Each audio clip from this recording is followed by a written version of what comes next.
Bodo latest update बयखौबो फरायबाय दिनैनि रादाबखौ फरायदों आं प्रमोद खाख्लारि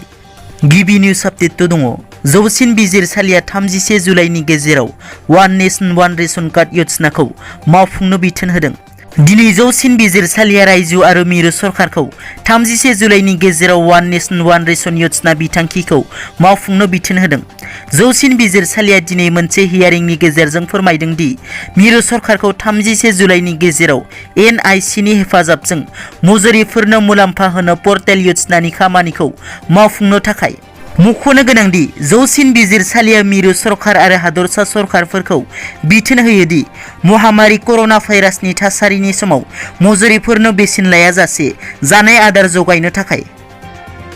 नैथियाव दङ BTR नि गाहाय खुंगिरि प्रमोद बर'आ दिनै minister of state for social justice and empowerment Ramdas आथवालेखौ लोगो हमदों आरो माखासे गोनांथार जौगाखां बिथांखिफोरनि सायाव सावरायलायदों बेफोर बिथांखिफोरा जादों BTR आव जुनिया देहायारि हारोंथाइजों भुगिनायफोरनि थाखाय हेल्थ सेन्टार्स गायसननाय BTR नि मोनब्रै जिल्लायाव बैसोगोराफोरनि थाग्रा न' गायसननाय BTR ओनसोलाव ड्राग रिहाब सेन्टारफोर गायसननाय आरो बायदि बायदि थामथियाव दङ मबाइलाव गेम गेलेनो रिसार्च खालामनो रां बिना मोनैनि गावखौ फोजोबना लादों मबाइलाव गेम गेलेनो थाखाय मबाइल रिचार्ज खालामनो बिमा बिफानाव रां बिना मोनैनि जाहोनाव फांसे बिफां सायाव दलें लगायना गावखौ फोजोबना लादों बे जाथाया सोनाब सिक्किमनि तासिदिं बाजारनि थागिबि 23 बोसोर बैसोनि सासे फरायसाया मबाइलाव अनलाइन गेम गेलेनो थाखाय बिमा बिफानाव रां बिना मोनैनि थाखायनो बिफाङाव दलें लगायना गावखौ फोजोबना लायो होनना मिथिनो मोननाय बादिब्ला बे लाइमोना मबाइलाव अनलाइन गेम गेलेनाया हुदा जालांबायमोन गोबां सम मबाइलाव अनलाइन गेम गेलेनानै समखौ बारहोयोमोन मख'नो गोनांदि थांनाय 26 जुन खालाराव मबाइल रिचार्ज खालामनो बिमा बिफानाव रां बिदोंमोन बिमा बिफाया फिसाज्लानि खोथाखौ गनायना लायाखैमोन अखानायै फिसाज्लानि गोथै सह'खौ फांसे बिफां सायाव दलें लगायना थानाय थासारियाव बोखांनो हायो ब्रैथियाव दङ गुवाहाटी रेलवे स्टेशननि साखाथियाव थानाय कलिबारिनि थागिबि फालांगिरि अजित दासखौ दुथांफोरा लांखारनाय दायनिगिरिया पुलिसनि आवथायनिफ्राय खारखोमानो नाजादोंमोन